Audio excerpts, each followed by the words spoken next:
សូមជម្រាបសួរបងប្អូនអ្នកចិញ្ចឹមសត្វទាំងអស់គ្នាឬក៏ជាកសិករបងប្អូនណាថ្ងៃនេះខ្ញុំចង់បញ្យល់អំពី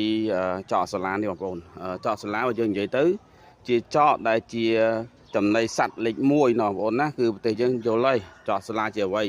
អញ្ចឹងបើសិនបងប្អូនចង់កាត់បន្ថយចំណី B រហូតដល់ 70% ទៅ 80% បងប្អូនណាបងប្អូននាំចកសាឡាទៅខំម្ដងទេបងប្អូនមិនថាជ្រូកមាន់ទាគោក្របីក្តាមខ្យងទេឲ្យតែសត្វគឺស៊ីទាំងអស់សម្រាប់ចកសូឡាហើយអ្វីដែលសំខាន់ជាងគេប្រូតេអ៊ីនរបស់ចកសូឡាគឺ20ទៅ 23% ណាបងប្អូនណាអញ្ចឹងការបរិញ្ញាដាំពេលដែលបងប្អូនទិញឈុតមិនថា 50000 100000 15000ទេគឺខ្ញុំបរិញ្ញាដាំ free តែម្ដងណាបងប្អូនណាទីតាំងខ្ញុំនៅភ្នំពេញម្ដុំចំចៅយើងទេណាបងប្អូនណាអញ្ចឹងបងប្អូនមើលចកខ្ញុំទៅគឺល្អខ្លាំងបងប្អូននេះមិនតន់ដុះពេញទេណាបងប្អូនណាគឺល្អហើយនេះយើងមាន3អាងហ្នឹងបើយើងនិយាយទៅអាចបាន50គីឡូអញ្ចឹងបងប្អូនអាចមកយកនៅខាងខ្ញុំបានបងប្អូនតម្លៃធូរថ្លៃហើយការបរិញ្ញាចាំគឺ free ទៀតណាបងប្អូនណាឈុតមានឈុត 100,000 50000 និង 150,000 ហើយ 150,000 នេះបងប្អូនមានតង់នោះមួយតង់នោះគឺយើងក្រាលបងប្អូននេះយើងក្រាលអញ្ចឹងយើងអាចប្រើនេះប្រើតែខ្សែអញ្ចឹងក៏ដាំបានដែរណាបងប្អូនណាអញ្ចឹងមិនបារម្ភទេហើយចុះ 150,000 នេះយើងមានស្បៃនេះដែរណាបងប្អូនស្បៃហ្នឹងគឺយើងឲ្យ10ម៉ែត្រការ៉េដែរអញ្ចឹងបើសិនជាបងប្អូនចង់កាត់បន្ថយចំណី B ដាំចកសូឡាទៅបងប្អូនគឺចំណេញខ្លាំងណាស់ហើយងាយស្រួលក្នុងការដាំណាបងប្អូនងាយស្រួលក្នុងការដាំមែនតែម្ដងអញ្ចឹងបើសិនជាបងប្អូនមានចំណាប់អារម្មណ៍ចង់ដាំចកសូឡាតាក់ទងខ្ញុំការបរិញ្ញាគឺ free ធានាតែចេះ 100% ហើយយើងមានឯកសារក្នុងការបរិញ្ញាទៀតអញ្ចឹងបងប្អូនមិនបារម្ភទេណាបងប្អូនណាហើយបើសិនជាបងប្អូនចង់បានតង់ចង់បានស្បៃចង់បានចកចង់បានខ្យងអីតាក់ទងខ្ញុំមានទាំងអស់ណាបងប្អូនណាប៉ុន្តែខ្ញុំចង់សង្កត់ធ្ងន់ទៅលើចកសូឡាណាបងប្អូនណានេះចកនេះគឺពូជល្អធំណាបងប្អូនចកនេះគឺចកស្លឹកធំណាបងប្អូនណាងាយស្រួលក្នុងការដាំហើយដាំគឺដុះល្អខ្លាំងមែនតើបងប្អូននេះតាមរយៈពេលប្រហែលជា4ថ្ងៃបងប្អូន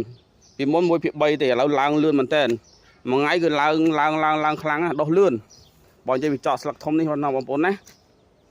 ចង់សិនបងប្អូនចង់ដាំចកសូឡាខ្ញុំនិយាយម្ដងទៀតគឺតាក់ទងខ្ញុំអាចតាម Page តាម Telegram ឬក៏អាចទេមកខ្ញុំផ្ទាល់តែម្ដងក៏បានហើយនៅក្នុងនោះគឺខ្ញុំតម្លាក់ location ផ្ទះខ្ញុំឲ្យនៅភ្នំពេញម្ដុំចំចៅបងប្អូននៅខាងភ្នំពេញអាចមកយកបានទាំងអស់ឬក៏ខ្ញុំអាចដឹកទៅឲ្យ free ពេលដែលបងប្អូនទិញឈុតចាប់ពីឈុត 50000 ឡើងទៅគឺខ្ញុំដឹកទៅឲ្យ free តែម្ដងទូទាំងប្រទេសតែម្ដងបងប្អូនណានៅខេត្តខ្ញុំផ្សាយតាមវរៈប៊ុនឋានណាបងប្អូនណាអូខេយកអឺមួយសាច់ចកល្អណាស់ខ្ចីញញបងប្អូនគឺល្អខ្លាំងមែនទេណាបងប្អូនណាអញ្ចឹងការដាំចកខាងខ្ញុំគឺដាំជាមួយនឹងជីគ្រាប់ជូលិនស៊ីនិង EM ណាបងប្អូនណាជាមួយនឹងទឹកម្ដងក៏បានទឹកស្រះក៏បានទឹកម៉ាស៊ីនក៏បានដែរតែខ្ញុំក៏ប្រើទឹកម៉ាស៊ីនទេបងប្អូនដោយសារយើងនៅភ្នំពេញណាបងប្អូនណាអញ្ចឹងយើងដាំបានជាមួយនឹងជីដូចជាជូលិនស៊ីនិង EM ណាបងប្អូនណាបើអត់មានជូលិនស៊ីនិង EM គឺដាំអត់បានទេណាបងប្អូនណាទឹកម្ដងឬក៏ទឹកម៉ាស៊ីននេះដោយសារគេហៅថាទឹកឆៅណាបងប្អូនណាទឹកដែលឲ្យមានអុកស៊ីសែនពេញលេញទឹកដែលឲ្យមានមីក្រូសរីរាង្គឬក៏គេហៅថាប្លុងតុងណាបងប្អូនណាអញ្ចឹងយើងត្រូវប្រើជូលិនស៊ីនិង EM ដើម្បីកែទឹកហ្នឹងឲ្យទឹកស្តង់ដាក្នុងការដាំចកអីណាបងប្អូនណាអូខេអញ្ចឹងបើសិនបងប្អូនចំណាប់អារម្មណ៍ចង់ដាំចកសាឡាដើម្បីកាត់ចំណាយនៅវត្ថុធាតុដើមឬគេហៅថាចំណី B ឬគេហៅថាចំណីដើមយើងហ្នឹងអាចំណីដែលយើង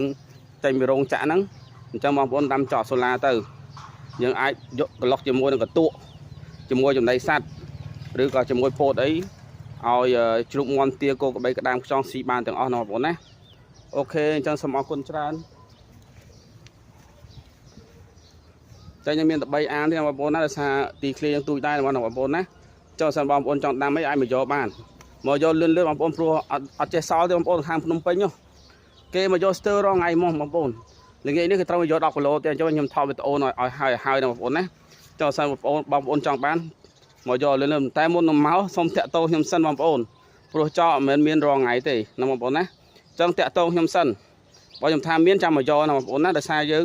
មានតែ50គីឡូទេ3អាងហ្នឹងណាបងប្អូនណាអូខេអរគុណច្រើន